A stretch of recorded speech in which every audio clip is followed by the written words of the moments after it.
파일에 에러가 좀 있어서 다시 이렇게 녹음하게 되었는데요. 약간 좀 감기 기운과 충농증 이 증상이 있어서 코가 지금 좀 막혀 있어서 명확하고 선명한 목소리가 아니어서 죄송합니다.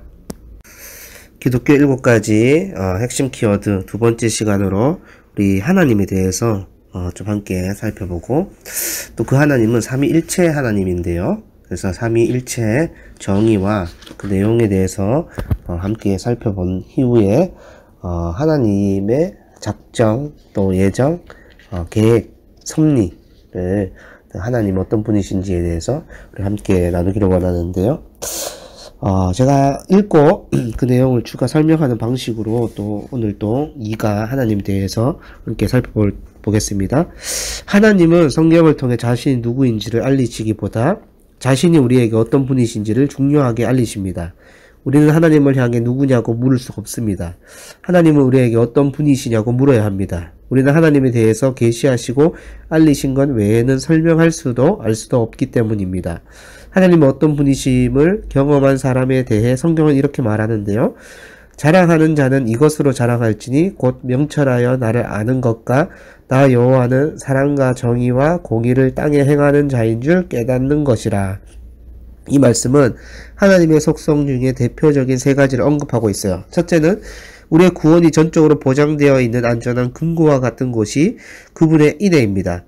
이 인애는 그분의 선하심에서 나옵니다. 죄인 오라 하실 때에 날 부르소서라는 찬송 가사는 죄들의 요청을 간청하는 것입니다. 둘째, 정의 또는 심판은 사악한 자에게 시행되는 것으로 그들에게는 영원한 파멸이 준비되어 있습니다. 셋째, 기독교인들은 주님의 공의로 가장 따뜻하게 보호받습니다.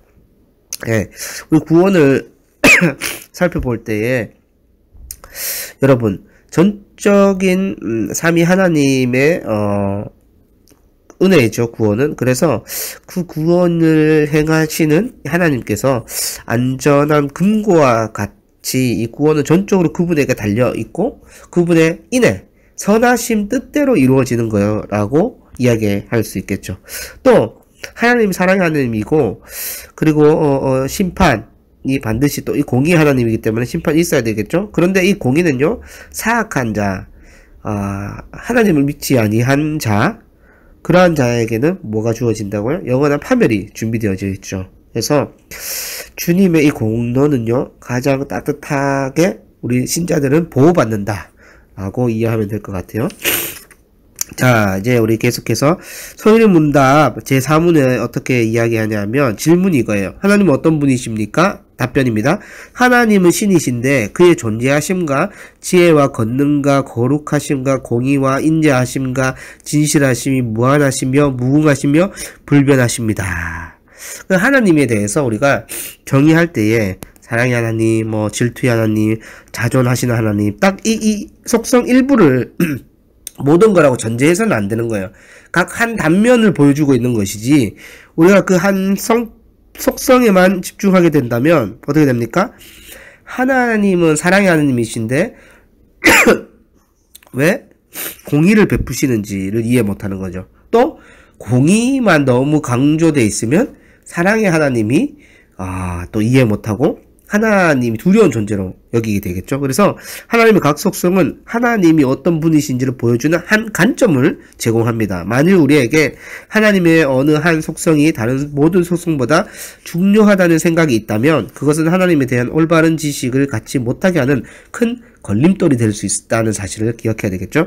삼위일체 웨스트민스터 서유리문답 제5문입니다. 질문: 하나님 한 분 외에 또 다른 하나님이 있습니까? 라고 했는데 답변입니다. 한 분뿐이시니 참되시고 살아계신 하나님이십니다. 뭐라고 하죠? 첫째, 삼위, 성부 하나님, 성자 하나님, 성령 하나님이 있지만 한 분뿐이다. 일체, 참되시고 살아계신 하나님이십니다. 이렇게 얘기하죠. 자, 바로 그 다음 질문, 제6문, 웨스트민스터 서유리문답 6문 질문입니다. 하나님의 신격에 몇 위가 계십니까? 하나님의 신격에 3위가 계시는데 성부와 성자와 성령이십니다. 이 3위는 한 하나님이시며 본질도 같으시고 권능과 영광은 동등하십니다. 자, 제가 한번 설명해 드릴게요. 3위 위격가 있어요. 성부, 성자, 성령 이 위격이 있는데 우리가 정의 내릴 때 우리의 지식과 철학적인 관점으로 설명하려고 하면 이 신비로운 삼위 하나님의 이 조화, 균형이 흐트러질 수 있으니까 오히려 이 지금 제가 알려주시는 걸 외우는 것이 좋을 것 같아요. 세 위격의 하나님, 분별되는, 세 위격에 분별되는 하나님이 하나의 신적 본질로 존재하신다. 이 딱 기억하시고 요거를 우리가 삼위 하나님 설명을 할 자신이 없잖아요. 딱 외우면 좋을 것 같아요. 다시 알려드릴게요. 세 위격에 분별된 하나님이 하나의 신적 본질로 존재하신다. 이렇게 딱 알면 좋을 것 같아요. 그래서 앞에 두 교리 문답은 기독교 신앙의 가장 중요한 교리인 삼일체 교리인데요. 삼일체 교리는 다음 세 가지를 진술하지요. 첫째가 무엇일까요? 오직 한 분 하나님만이 계신다. 둘째, 아버지도 하나님이시고 아들도 하나님이시고 성령님도 하나님이세요. 그래서 또 셋째, 각인은 각각 구별된다 라는 사실입니다. 그래서 우리가 삼일체 이 하나님에 대한 최선의 설명이 무엇이냐고 했을 때에 이거를 철학적인 관점으로 받아들여서도 안 되고 세상 학문처럼 이해하려고 들면 안 되는 파트이죠. 그래서 믿음은 지성으로 이해하여 얻는 것이 아니지요. 믿음도 주셔야 되고 믿게 되는 거고 또 그 진리를 깨닫고 이해할 수 있어서 우리는 하나님 중심의 자세를 잘 갖추는 것이 중요하겠죠. 그래서 또한 이러한 어떤 예로 설명할 수 있는 것이 아닙니다. 어떤 그림으로 도식화시킨다든지 삼위일체 하나님을 어떤 동그라미 3개로 교집합해서 삼위 하나님이다 이렇게 해도 안 되고 또 동그라미를 3개 포개서 그리는 것도 안 되고 또 따로 동그라미를 따로 이렇게 그려서도 안 되고 도식화할 수 없는 거예요. 삼위 하나님. 그러나 우리의 노력은 하나님을 바르게 설명하고 이해할 수 없습니다. 하나님의 존재는 피조물로 결코 설명할 수 없기 때문입니다. 하나님은 구별되는 세 위격으로 존재하시므로 성부는 성자나 성령이 아니고 성자는 성부와 성령이 아니며 성령은 성부와 성자가 아닙니다. 삼일체의 각 위격은 모두 완전한 하나님이십니다. 예수 그리스도께서 완전한 하나님이시며 성령 하나님도 완전한 하나님이십니다. 이는 성부, 성자, 성령 하나님께서 본질에 있어서 한 분이심을 나타냅니다. 그러니까 여러분 한 본질이 있어요. 본질이기 때문에 성부 하나님이 성자 하나님보다 더 월등하다거나 성부 하나님이 성자 하나님이 성부 하나님께 종속된 관계라든지 성령 하나님이 성부 하나님과 성자 하나님보다 더 월등하다거나 그러한 것은 또 어떻게 빠지냐? 이단으로 빠진다는 거죠. 그렇기 때문에 우리는 이 교리가 어렵고 신비롭게는 받아들이지만 하지만 우리는 진정으로 성경에 나오는 모든 교리를 하나님으로부터 온 것으로 생각해야 되고 이렇게 하는 것보다 더 중요한 일이 없다는 것을 기억해야 되겠죠.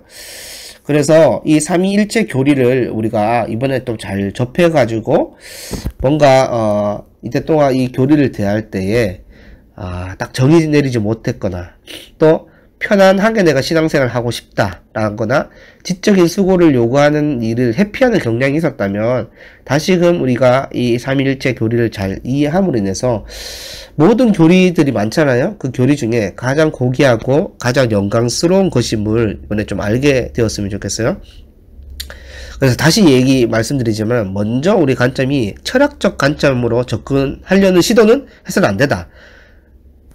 많은 이단들이 여러분 삼위일체 교리를 철학적으로 설명할 수 있다고 생각했기 때문에 여러가지 예화들이 많이 나왔어요. 그래서 해와 해에서 나오는 빛으로 설명하기도 했고 어떤 사람은 그것을 씨와 땅과 꽃으로 비유하기도 했고 또 셋인 하나와 하나의 셋을 보여준다는 말을 했는데 이런 것들은 도움이 되지 않고 위험한 사상인 거죠. 그래서 우리가 하나님은 사랑이시라는 교리 또는 하나님의 속성 중 한 가지가 사랑이라는 것을 강조하는 것 자체가 신성 안에 있는 위격들의 복수성을 암시하고 있다는 사실을 우리가 꼭 기억했으면 좋겠어요. 영원하신 하나님이 사랑이시라면 그분은 창조 전부터 시간이 만들어지기 전까지 계속해서 우리 인간을 사랑해 오셨어요. 그런데 필연적으로 삼위일체라고 주장하고 있잖아요. 그래서 성경은 삼위일체 안에 세 복된 위격이 영원 무공토록 서로를 완벽하게 사랑해 왔다는 사실을 기억했으면 좋겠어요. 다시 우리가 여러 가지 이단적인 생태들을 조금 볼 텐데요. 삼신론은 뭘까요? 여러분, 삼신론은 한 분 하나님이시잖아요. 그런데 세 하나님에 대해서 이해하는 것이 삼신론이에요. 성부 하나님, 성자 하나님, 성령 하나님, 이 한 하나님으로 보지 않기 때문에 삼신론이 되는데, 우리 격주인은 이 삼신론을 완전히 거부합니다. 구약 전체에 드러난 특별히 강조하고 있는 내용이 무엇입니까? 오직 유일하신 참되시고 살아계신 하나님만이 계시다는 것을. 그래서 신명기 6장 4절 말씀에 보니까 이스라엘아 들으라, 우리 하나님 여호와는 오직 유일한 여호와이시니 아멘 이라고 말씀하셨어요. 그것은 이스라엘 자손들에게 계속 반복되는 메시지였고 분명히 절대적으로 필요한 메시지였는데요. 이 정보, 이 지식은 온 세계 민족 중 오직 이스라엘 자녀들에게만 주어진 것이에요. 그래서 이 구약 시대의 문제가 무엇이냐면 다신론이잖아요. 다신론. 전쟁의 신, 평화의 신, 다양한 신, 바알, 아세라, 주피터, 머큐리, 마르스, 다양한 신들을 믿었어요. 그런데 이스라엘 자녀들은 다른 그 무엇보다도 하나님의 유일성과 오직 한 하나님만 계시다는 사실을 선포하도록 부르심을 받았어요. 우리 주님이 나와 아버지는 하나이니라 라고 하셨을 때 사실상 같은 내용을 말씀한 것인데요. 둘이 아니에요. 야고보 역시 이 점을 언급하죠. 뭐라고 얘기했습니까? 내가 하나님 한 분이신 줄을 믿느냐라고 했어요. 그러므로 이 위대하고 복된 삼위일체 교리를 고찰해 볼 때에 최종적으로 이해했는지 여부에 관계없이 우리가 새 하나님을 믿는 것이 아님을 계속해서 말해야 됩니다. 오직 유일하신 한 하나님만 계신 거예요. 두 번째, 하나님은 가장 깊은 본질에 있어서는 하나이시지만 그럼에도 불구하고 어떻게 구별된다고요? 새 위격으로 존재하신다는 사실. 구별입니다. 구분으로 얘기하면 어떻게 됩니까? 또 이단으로 빠지는 거예요. 자, 그 다음에 우리가 또 봐야 될 것은 또 무엇입니까? 이 삼위에 대해서 잘못 설명하면 양자론, 양태론으로 빠지는데요. 웨스트민스터 신앙고백 이렇게 이야기하고 있어요. 신성 안에 성부, 성자, 성령의 세 위격이 계시다. 이 셋은 한 하나님으로부터 본질상 동등하시고 능력과 영광이 동등하시다. 동등한 거예요. 어느 성부 하나님이라고 더 월등하다거나 더 본질상 더 뛰어나다거나 그런 개념이 아니죠. 즉 성부는 하나님이시고 성자 역시 하나님이십니다. 두 하나님이 아니라 본질상 동일한 하나님이십니다. 성부와 성자 똑같이 영원하신 존재라는 거예요. 요한복음 1장 1절도 이 진술을 지지하는데요. 뭐라고 합니까? 태초에 말씀이 계시니라 이 하나님이 하나님과 함께 계셨으니 이 말씀은 곧 하나님이시라. 그리고 예수 그리스도는 어떻게 이 땅에 오셨죠? 말씀이 육신의 몸으로 이 땅에 오셨다. 이렇게 설명하기 때문에 영원 전부터 이미 삼위 하나님께서 계셨던 거예요. 또 바울은 이렇게 고백하죠. 그리스도 그는 만물 위에 계셔서 세세의 찬양을 받으실 하나님이시다. 예수님이시다고 얘기하지 않고 하나님이시다고 얘기했거든요. 골로새서 2장 9절 또 이렇게 말씀하는데요. 그 안에는 신성의 모든 충만이 육체로 거하시고, 그러니까 신성은 하나님한테 있는데 이 신성이 또한 누구한테 있다고요? 모든 충만이 육체로 거한다. 예수 그리스도 안에 성자 하나님한테 성자 예수님한테 있다는 거. 또 이 신성 디도서 2장 13절에 보면 복스러운 소망과 우리의 크신 하나님 구주 예수 그리스도의 영광이 나타나심을 기다리고 있습니다. 예수 그리스도는 여러분 하나님이십니다. 성부께서 하나님이실 뿐만 아니라 성자 역시 하나님이라고 명백하게 이야기하고 있는 거예요. 또 우리가 또 살펴봐야 되는 거, 또 성령 하나님은 또 어떻습니까? 성령 하나님. 성령 하나님은 우리는 성부는 하나님이시라고 말하고 또한 성자도 하나님이시라고 말합니다. 그렇습니다. 하지만 우리는 또한 성령이 하나님이시다고 말해야 합니다. 왜 그럴까요? 우리가 사도행전 우리가 한번 볼 때에 베드로와 아나니아와 삽비라 사건 이야기 우리가 잘 기억하지요? 우리가 그때 이런 구절이 있어요. 아나니아야 어찌하여 사탄이 내 마음에 가득하여 내가 성령을 속이고 사람에게 성령을 속이느냐. 사람에게 거짓말한 것이 아니요 하나님께로다. 보세요 여러분. 너는 성령께 거짓말했다는 거예요. 성령께 거짓말했으므로 동시에 너는 하나님께 거짓말을 한 것이다 라는 내용이죠. 그러니까 성부 하나님, 성령 하나님을 한 하나님으로 보는 거예요. 신약 성경에는 성령을 거슬려 모독하는 죄에 대해서 나와 있는데요. 우리 주님이 이렇게 말씀하셨어요. 사람에 대한 모든 죄와 모독은 사하심을 얻되 성령을 모독하는 것은 사하심을 얻지 못하겠고, 또한 마태복음 마지막 부분에 기록된 세례의 신조는 다음과 같죠. 아버지와 아들과 성령의 이름으로 세례를 베풀고 라고 얘기했습니다. 또 축도의 내용은 어떻습니까? 고린도후서에 보면 주 예수 그리스도의 은혜와 하나님의 사랑과 성령의 교통하심이 너희 무리에게 있을지어다 라고 축도했지요. 그러므로 성경은 성부와 성자가 하나님이신 것과 마찬가지로 성령도 하나님이시다는 것을 확증하고 있습니다. 자, 우리 양태는 아까 앞에 설명했던 이제 좀 설명해 볼게요.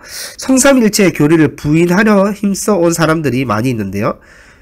그들은 이렇게 얘기해요. 세 위격이 있는 것이 아니라 오직 한 인격만 있고 오직 한 하나님만 계시다는 거예요. 그러니까 이 세 위격으로 계신 우리 성부 하나님, 성자 하나님, 성령 하나님이 서로 균형을 갖추시고 서로 침투하시고 서로 역사하신다는 그 위격을 부정하는 거예요. 그러니까 한 위격만 있고 한 하나님은 계시다고 하니까 문제가 생기는데요. 어떤 문제들이 생길까요? 그런 말들 우리가 오랫동안 많이 들어왔죠. 예를 들면 이런 거예요. 같은 사람이, 저를 기준으로 삼을게요. 저는 아내한테는 남편인 거예요. 또 집에서 하준이한테는 아버지인 거예요. 또 교회에서는 설교자, 목회자가 된다는 거예요. 즉 한 사람이 세 가지 다른 관계를 맺는다는 거예요. 한 사람이 세 가지 관계를 맺을 수 있다는 거예요. 아닙니다. 양태론입니다. 양태론. 성경은 이 모든 것들을 부인하는데요. 성부, 성자, 성령은 단순히 하나님이 자신을 나타내시는 양태들이 아닙니다. 절대 그렇지 않은데요. 신성한 세 위격이 있는 거예요. 이 위격들은 서로를 언급하고 있는 거예요. 서로 교통하시고 서로 교환하시고 서로 역사하시는 거예요. 그 구별된 위격인 거죠. 그러니까 그래서 그러므로 우리는 오직 한 하나님이 계셔서 자신을 이같이 서로 다른 양태로 보여주신다는 어떤 가르침도 거부해야 되는 거예요. 예전에 또 많이 나왔던 이단적인 사상이 어떤 것들이 있어요. 물을 얼리면 얼음이 되고 녹이면 또 물이 되고 또 물을 또 액체화시키면 증기가 되고 다 아류들입니다. 다 양태론으로 빠지게 되는 거죠. 또 한 물줄기 가운데 한강으로 흘러가고 또 한 물줄기가 또 낙동강으로 흘러가고 어느 강으로 흘러가고 다 다른 내용이죠. 또 어떤 것들이 또 있었어요. 세이클로버, 한 잎줄기 안에 잎사귀가 세이클로버가 똑같다. 다 그렇게 이해해서는 안 된다 라는 걸 꼭 기억해야 되겠죠. 그렇게 이해하면 이 구절이 이해가 안 되는 거예요. 예수님께서 세례를 받으실 때에 어떻게 했습니까? 성자가 물속에 계실 때 성령께서는 비둘기 형체로 그 위에 강림하셨고 또 하늘에서 동시에 음성이 들리는데 이는 내 사랑하는 아들이요 내 기뻐하시는 자라. 이렇게 삼위 하나님이 동시에 세 위격으로 교환하시고 역사하시고 또 교통하셨다는 사실 구별된 위격으로 봐야 되지, 이 어떤 양태적으로 보면 이 세례 받을 때에 예수님께서 세례 받았을 때 동시에 일어난 이 삼위 하나님의 역사를 이해하지 못하는 거예요. 알 수가 없는 거예요. 또 요한복음에 뭐라고 합니까? 내가 아버지께로부터 너희에게 보낼 보혜사 곧 아버지께로부터 나오시는 진리의 성령이 오실 때에 그가 나를 증거할 것이요. 여기에서 성자는 보혜사에 대해서 말하고 계신데, 그 보혜사는 성부 하나님이 보내실 거예요. 성령 하나님은 성부 하나님을 보내실 거고, 세례의 신조와 사도의 축도도 한번 생각해 볼까요? 구약에도 성령과 성자에 대한 가르침이 많았어요, 사실. 구약 시대는 이미 말씀드린 바와 같이 다신론들, 여러 가지 신들이 끊임없이 위협을 주던 시기였는데, 구약 성경에서 신약 성경만큼 삼위일체 교리가 분명하게 기술되어져 있는데요. 성자가 성육신 하시고 성령을 보내시기 전까지는 우리에게 삼위일체의 교리가 완벽하고 분명한 형태로 주어지지 않았잖아요, 구약시대 때. 그럼에도 불구하고 성령이 오신 이후에야 사람들이 이 교리를 받아들이는 것이 가능했지만, 심지어 지금도 이것은 여전히 거룩하고 신비로우며 이해하기 어려운 교리라는 사실은 틀림없죠. 하지만 구약에서도 이 교리가 명백하게 기록되어져 있는데요. 창세기 제1장만 보더라도 뭐라고 얘기합니까?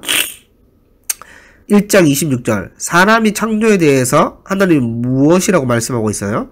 우리의 형상을 따라 우리의 모양대로 우리가 사람을 만들고. 왜? 이 삼위 하나님 아니면 내가 나의 형상을 따라 나의 모양대로 내가 사람을 만들고, 이렇게 얘기해야 되죠. 그런데 다 복수가 사용되었어요. 설명할 수 있는 건 한 가지 방법밖에 없으면 뭡니까? 바로 복되신 삼위일체 때문에 그런 거예요. 또 사람이 범죄했을 때 창세기 3장 22절에 하나님은 사람에 대해서 이렇게 말씀했어요. 보라, 이 사람이 선악을 아는 일에 우리 중 하나같이 되었으니, 나와 같이 되었으니라고 얘기하죠. 우리 중 하나같이 되었다 얘기했고, 창세기 11장 7절 바벨탑 사건을 보면 이렇게 얘기하죠. 말씀하시죠. 자, 우리가 내려가서 거기서 그들의 언어를 혼잡하게 하여 우리가 내려가서 라고. 이사야 6장 8절. 내가 또 주의 목소리를 들으니 주께서 이르시되 내가 누구며 누구를 보내며 누가 우리를 위해서 갈고.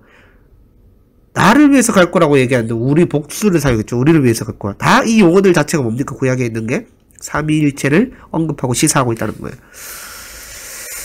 자, 또 창세기 처음 부분에 얘기할 때 성령이 어떻게 됩니까? 하나님께서 계획하시고 성부 계획하신 것을 성령 하나님이 수면 위에 운행하시더라. 그러니까 이 말씀이 떨어지니까 성령께서 운행하시는 거예요. 성막을 지을 때 부살란에게 임하셔서 정교한 일을 할 수 있도록 하신 분도 무엇입니까? 성령님인 거예요. 그러니까 이 세 위격의 관계는 성경 도처에 나와 있는 대답은 그들이 영원히 공존하신다는 사실이에요. 종속의 관계 같은 것은 존재하지 않습니다. 성부가 더 월등하다거나 성자가 열등하다거나 성령이 열등하다거나 그런 종속 관계가 아니에요. 열등 관계가 아니에요. 그래서 우리가 또 한 가지 또 여기 또 살펴볼 것은 경륜적 삼위일체 한번 살펴보겠습니다. 비록 삼위일체 세 위격은 동등하시고 영원히 경전, 영원성이 있고 영광과 권능이 동등한 앞에 설명했죠. 우리의 구원을 위해서 삼위간의 구분이 그런데 존재하는 구분이 또 있는 거예요. 구분이 경륜적 삼위일체라고 하는데, 많은 면에서 이것을 삼위일체 교례의 가장 영광스러운 측면으로 여깁니다. 세 위격 간의 구분이 이루어지며 이러한 구분과 우리의 구원을 위해서 세 위격 사이에 일종의 주종 관계가 발생하는데요. 자, 보세요. 성부께서는 어떻게 하시죠? 창조하셔요. 성부께서 창조하시죠. 또 선택하시며 구원의 계획을 세우십니다. 성자는 또 어떻게 합니까? 성부께 보내심을 받아서 이 구원을 이루십니다. 그러니까 하나님의 완전한 지혜가 무엇입니까? 예수님이에요. 예수님. 이 완전한 지혜가 되신 그 주님께서 십자가에서 다 이루셨죠. 이 구원을 이루십니다. 성령은 또 어떻습니까? 성부와 성자에 의해서 보내심을 받아서 구원을 각 개인에게 적용시키는 거예요. 너무 위대한 삼위일체의 역사죠. 그래서 성자는 자신을 성부의 뜻에 맡기셨고 성령은 자신을 성부와 성자의 뜻에 맡기셨습니다. 성령은 자신에 대해서 말하는 것이 아니라 성자를 또 증언하지요. 성자는 성부와 동등하시고 영원한 분이심에도 불구하고 자신에 대해서 말하는 것이 아니라 자신의 말과 사역을 성부로부터 받으셨습니다. 이것이 경륜적 삼위일체입니다. 그래서 어떤 의미에서 우리는 성자를 보내신 분은 누구죠? 성부이고 와서 사역을 하신 분은 누굽니까? 육체의 몸을 입고 이 땅에 오셔서 태초에 말씀이 되신 분 성자시고 그것을 적용시켜서 우리 각 사람들에게 구원의 은혜를 주시고 내주하셔서 각 사람에게 적용시키는 사역은 누가 하십니까? 성령님입니다. 그렇지만 동시에 하나님은 그 모든 것 안에 계셨다고 말해야 돼요. 중요하죠. 그렇지만 구분되어서 사역을 하셔서 경륜적 삼일체지만 동시에 하나님은 그 모든 것 안에 계셨다라고 이야기하는 거예요. 곧 하나님께서 그리스도 안에 계시사 자기를 세상을 자기 화목하게 하시고 그들의 죄를 그들에게 돌리지 아니하시고 일종의 업무 분담이 있었지만 그럼에도 목적과 그 모든 실행에 있어서는 단일성이 있었다는 거예요. 그러니까 이거는 이해해야 되겠죠. 삼일체 굉장히 많이 설명했는데 네, 강의 서두에 제가 성경과 기독교 신앙의 가장 위대한 신비에 대해서 우리가 접근하려고 한다. 삼일체에 잘 설명 못한다면 외우는 게 좋다고 얘기했는데 이것은 가장 고귀하고도 가장 장엄한 진리입니다. 이 모든 것을 이성으로 이해하려는 노력은 하지 마시기를 간절히 부탁드립니다. 누가 한 말일까요? 마틴 로이드 존스 목사님이 한 말이에요. 그러니까 우리가 신비에 감사하고 이 신비를 알게 해달라고 기도하고 이 신비에 대해서 우리가 이해한 만큼만 딱 정해야 되지 이성으로 다 접근하려고 하는 거 철학적인 관점으로 다 접근하려고 노력은 깨트려야 돼. 우리는 겸손하고 어린 아이와 같은 자세로 이 진리를 계시된 그대로 받아들여서 경배와 놀라움으로 예배하는 자리로 나아가는 거예요. 이 삼위일체 하나님에 대해서 우리가 알게 되고 또 배우게 되고 그러면 어떻게 됩니까? 우리의 최종 목적은 그분을 높이는 삶, 또 경배하고 놀라움으로 인해서 그 강체에 비춰서 예배하는 자리에 나아가는 거. 그래서 구원의 참된 진리를 전하는 삶, 여기까지가 우리 이 삼위 하나님에 대해서 알게 되는 놀라운 은혜이죠. 그래서 갑바도기아 교부 나지안주스의 그레고리는 다음과 같이 이야기했어요. 잘 들어보세요. 나는 즉시 삼위의 강체에 휩싸이지 않고는 한 분을 생각할 수도 없고 곧바로 한 분으로 이끌림을 받지 않고는 삼위를 분별할 수 없도다. 다시요. 나는 즉시 삼위의 강체에 휩쓸리지 않고는 한 분을 생각할 수 없고 곧바로 한 분으로 이끌림을 받지 않고서는 삼위를 분별할 수도 없도다. 그러니까 이 강체를 알게 되면 어떻게 됩니까? 삼위 하나님의 구속 경륜이라든지 삼위 하나님의 역사 이 내용을 알게 되면 한 분 유일하신 하나님에 대해서 생각할 수밖에 없고 또 곧바로 한 분으로 이끌림을 받지 않고는 삼위를 분별할 수가 없다는 거예요. 이 신비로운 역사 안에서 강체를 보게 되는 거죠. 자, 우리 시간이 많이 지나갔기 때문에 하나님의 사역에 대해서 좀 빨리 좀 서로 나누게 원하는데요. 하나님 하시는 사역은 크게 세 가지로 나누고 있어요. 계획, 창조, 섭리라고 볼 수 있는데 또 이 계획에는 일반 계획과 특별 계획으로 나뉘고 창조에는 물질세계 창조와 영적세계 창조로 나눌 수 있겠고 섭리는 세 가지입니다. 보존, 통치, 협력 등의 요소를 나눌 수 있어요. 자, 계획. 웨스트민스터 신앙고백서 3장 1항인데요. 하나님께서는 영원전부터 가장 지혜롭고 거룩한 자신의 뜻의 계획에 의해서 일어난 모든 것을 자유롭고 불변하게 작정하신다. 그렇지만 그 때문에 하나님께서 죄의 조성자가 아니시며 피조물의 의지가 침해당하는 것도 아니고 제2 원인들의 자유나 우연성이 제거되는 것도 아니고 오히려 확립된다 라고 이야기하고 있어요. 그러니까 여러분 자유롭고 불변하게 하나님께서 이 계획을 작정하시는데요. 그렇지만 하나님께서 죄의 조성자가 아니에요. 이 죄는요, 그 그 하나님을 믿지 않는 행위도 결국은 죄와 연합해서 그들이 상당한 행위의 행위의 보수를 받는 거예요. 하나님이 죄를 짓도록 만들거나 피조물의 의지가 침해당하지도 않아요.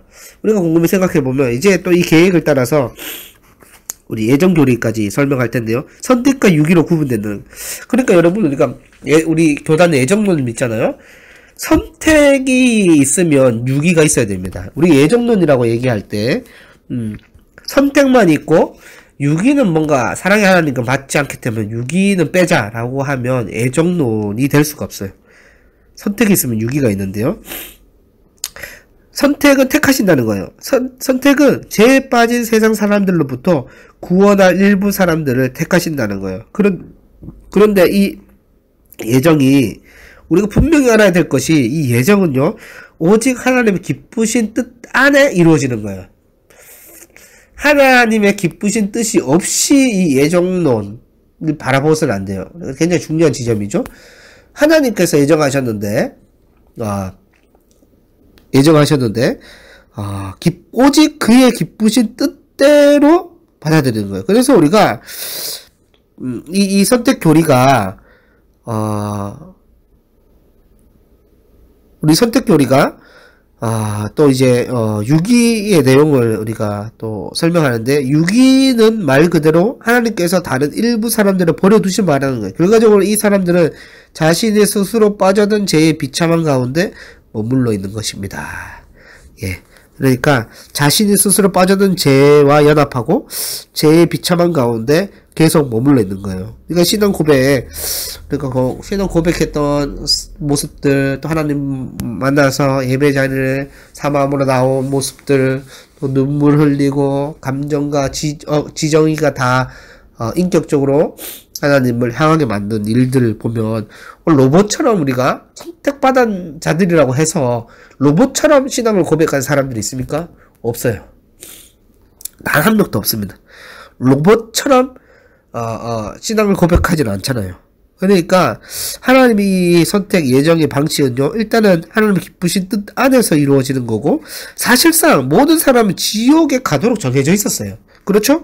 그러나 하나님께서는 지옥으로부터 일부 사람들을 구원하시기를 그 기쁘신 뜻 기뻐하셨고, 이를 통해 하나님의 자비와 공의가 둘 다 드러나게 되는 거예요. 하나님께서 죄인 중 일부를 선택하시면 하나님의 자비입니다. 인간 스스로 죄에 빠졌기 때문에 하나님께서 사실 한 사람도 구원하지 않으셔도 돼요. 그런데 하나님께서 일부 사람들을 구원해 주신 거예요. 이것은 하나님의 전적인 은혜이고 전적인 자비이고 이래입니다. 또한 하나님께서 선택받지 못한 유기된 자들을 사탄과 함께 버려두시면 하나님의 공의가 나타난다는 거예요. 그렇죠? 죄와 연합하고 하나님에 대해서 결국은 온 민족에게 복음이 전파될 때에 예수님께서 다시 이 땅에 오실 텐데, 우리가 이 복음에 대해서 듣지 못했기 때문에 나는 유기되지 못한다 라는 것을 말할 수 없어요. 왜 그렇습니까? 하나님은 일단은 모든 죄인 가운데 택정하셔서 신자들을 구원하시기를 기뻐하셨죠. 그런데 유기된 자들은 하나님의 공의죠. 그들은 그들 자신의 행위에 대해 합당한 보응을 받는 거예요. 하나님 책임이 아닙니다. 그래서 사탄과 인간의 뜻대로 사탄과 연합했고 스스로 죄에 빠진 상태로 그들을 내버려 두시는 것, 그것이 하나님의 공의라는 것을 꼭 기억해 주셔서 아주 신비한 주권적 계획이시죠. 인간적 차원에서 보면 이해 못하죠. 단순히 또 실용적으로 또 이야기해서 세월호 사건 이런 거,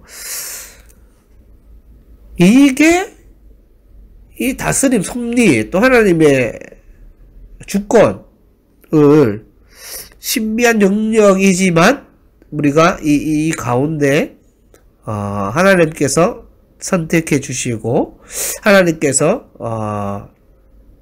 유기한 자들에게 버려두심, 이 자비를 드러냈다는 사실을 분명히 이해할 필요가 있어요.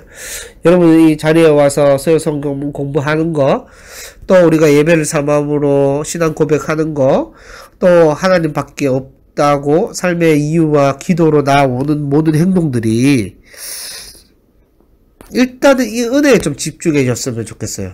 우리가 은혜 받을 조건이 있어서 우리를 구원해 주셨나요, 하나님께서? 아니에요. 무조건적인 선택이에요. 기쁘신 뜻이 유일한 이유예요. 그렇기 때문에 내가 만난 하나님, 나를 선택해 주시고 창세전 계획하시고 나를 이끌어 주시고 영원히 나를 이끌어 주실 분은 하나님이신데, 그분이 나를 먼저 만나게 하시고 또 나를 통해서 또 남편이 구원받고 우리 가족이 구원받고 이런 역사는 우리가 다 알 수 없어요. 그래서 단지 우리가 이 예정 교리에 있어서만큼은 하나님이 나를 택해준 그 은혜에 집중했으면 좋겠어요. 자꾸 왜 유기하셨냐, 하나님이 세월호 사건은 뭐고 포항 홍수 사건에 사람들이 왜 죽어야 되고 거기에 너무 집중해가지고 하나님 무자비하고 불의하신 재판장이다, 그렇게 얘기할 수 없겠죠. 창조는 우리 웨스트민스터 제 9문만 읽고 창조로 넘어갈게요. 문답: 창조하신 일이 무엇입니까? 답변입니다. 창조하신 일은 하나님께서 엿새 동안 아무것도 없는 중에서 그 권능의 말씀으로써 만물을 지으신 일인데 다음에 우선합니다. 하나님 에덴 동산 만들 때 6일 동안 그 완벽한 하나님 나라를 구현하셨잖아요. 그리고 인간을 만들어서 인간이 눈을 떴을 때에 풍요로운 세상, 모든 것이 다 선한 세상을 아담에게 주셨던 거예요. 그리고 또 말씀의 권능으로 이루어졌기 때문에 태초의 천지를 창조하시니라 이렇게 선포된 말씀으로 진행된다는 사실을 우리가 좀 기억했으면 좋겠어요. 그렇기 때문에 이것을 뭐 이해시키는 걸로 성경은 말하지 않습니다. 태초에 하나님이 천지를 창조하시니라 선포된 말씀이고, 이 말씀으로 인해서 성경이 운행하셨고, 또 완벽한 하나님 나라, 다 선한 이 하나님 나라를 아담에게 주셨다는 사실을 우리가 생각해 볼 때에 정말 하나님께서 우리가 다 주셨다라고 또 이야기할 수 있겠죠. 그러니까 하나님께서 그럼 왜 세상을 창조하셨을까요? 질문이 있는데, 그것은 하나님 영광을 위해서 창조된 거예요. 로마서 말씀이 이렇게 얘기하죠. 이는 만물이 주에게서 나오고 주로 말미암고 주에게 돌아감이라. 그에게 영광이 세세토록 있을지어다. 아멘. 그러니까 우리가 살아갈 목적이 무엇입니까?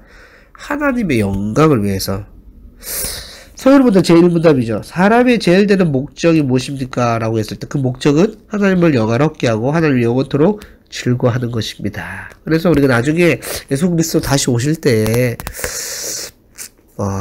이 세상은 다시 이 세상 아름다운 만물이 죄로 말미암아 오염되었지만 다시 판을 엎어서 새롭게 새로운 어떤 것을 만든다, 이렇게 저는 보지 않고 이 세상이 다시 회복되고 하나님 형상으로 우리 인간들이 다 보여지게 되고, 이렇게 해서 태초에 하나님이 천지를 창조하시고 우리를 만드셨다, 그걸 꼭 기억했으면 좋겠고, 섭리 보존의 형태입니다. 하나님이 잠시라도 창조의 세계를 관리하지 않으시면 우주 만물은 1분 1초도 존재할 수 없어요. 하나님이 지금도 어떻게 합니까? 보존하고 계시는 거예요. 너무 큰 은혜죠. 지금 사실 하나님께서 보존하지 않으시면 인간은 다 죽습니다. 만물도 다 파괴됩니다. 다 멸망합니다. 하나님이 이러한 보존하심으로 자신의 백성을 지금도 보존하시고 지켜주시는 거예요. 둘째는 통치죠. 하나님은 창조를 보존하는 방식으로 일하시면 때때로 창조 질서를 거슬러서 일하기도 하십니다. 이 일은 창조의 질서 속에서 외적이고 특수하게 일하시는 일이기 때문에 우리는 기적이라고 얘기하는 거예요. 기적적인 일들이 많이 일어나죠. 뭐 자연현상도 그렇고 또 여러가지 또 그런 일들을, 그래서 보존하시지만 하나님이 기적을 베푸심으로 인해서 통치하심도 보여주는 거예요. 세상을 창조하시고 주관하시는 하나님이 아니고서 그 누구도 이러한 방식으로 일할 수 없는 거예요. 그리고 일반 사람들 마지막으로 협력입니다.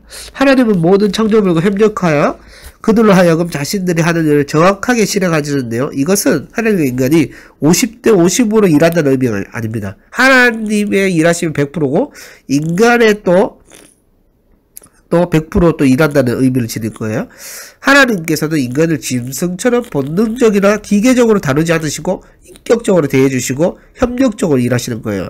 하나님의 주권과 인간의 책임 있는 의지는 놀라운 하나님의 섭리 가운데 잘 들어보세요. 부딪히지 않고 하나가 되어서 하나님의 뜻하신 말을 이루어가는 거예요. 전혀 부딪히지 않습니다. 그 주권 안에 인간적인 책임의 의지가 담겨져서 아름답게 이루어지는 것이지.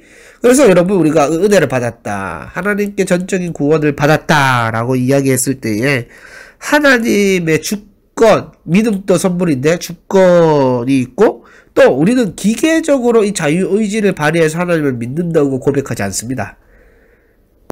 놀라운 은혜죠. 그렇기 때문에 우리의 이 자유의지가 인간의 책임이 또 부딪히지 않는 거예요. 또 특별 섭리가 있는데요. 또 이 말은 또 특별이라는 단어를 은혜 혹은 구원으로 바꾸어 사용할 수 있는데요. 특별 섭리란 오직 구원받은 백성, 즉 하나님 나라의 백성을 위해 작용하는 하나님 교회를 위한 섭리입니다. 하나님 창세전에 택하신 자들을 특별한 은혜로 섭리로 부르시고 죄와 사망의 권세를 벗게 하시고 그들을 구원하여 영생의 삶을 살도록 하십니다. 그러기에 성도의 삶에 가장 은혜되는 말이 있다면 그것은 섭리입니다. 하나님이 날아다니는 참새를 날아가는 참새가 하나님의 명령에 떨어지면 다 떨어지고, 그걸 하나님의 운행 방식에 따라서 가고 있고, 우리의 머리털까지도 세신다고 했잖아요. 그렇기 때문에 이 섭리, 하나님의 다스리심, 통치, 또 창조, 그 모든 것을 우리 인간을 위해서 주어졌다라는 것을 생각해 볼 때 너무 우리는 큰 은혜를 받았다. 삼위일체 하나님에 대해서 우리가 배우고, 하나님 어떤 분이신지에 대해서 배웠는데요. 꼭 우리가 이 하나님께서 우리에게 베푸신 삼위일체 하나님, 세 위격으로 구분된 하나님이 한 신적 본질로 존재하시는 그 하나님이 또 경륜적 구속 경륜을 이루기 위해서 구분되어서 역사하시고 우리를 건지신 그 은혜로 우리는 기계적으로 말하지 않고 신앙을 고백하게 되었고, 또 지금 또 우리를 보존하시고 이 만물을 보존하시고 섭리해서 우리 다스리고 통치하신 하나님의 그 은혜를 우리가 좀 알기를 원하고요. 그래서 우리가 이 하나님이 주신 은혜를 날마다 묵상하고 그 하나님의 영광을 올려드리는 삶을 살아가기로 결단하고, 그러한 것이 내 인생의 소망이라고 다짐하는 우리 모두가 될 수 있기를 간절히 소망합니다.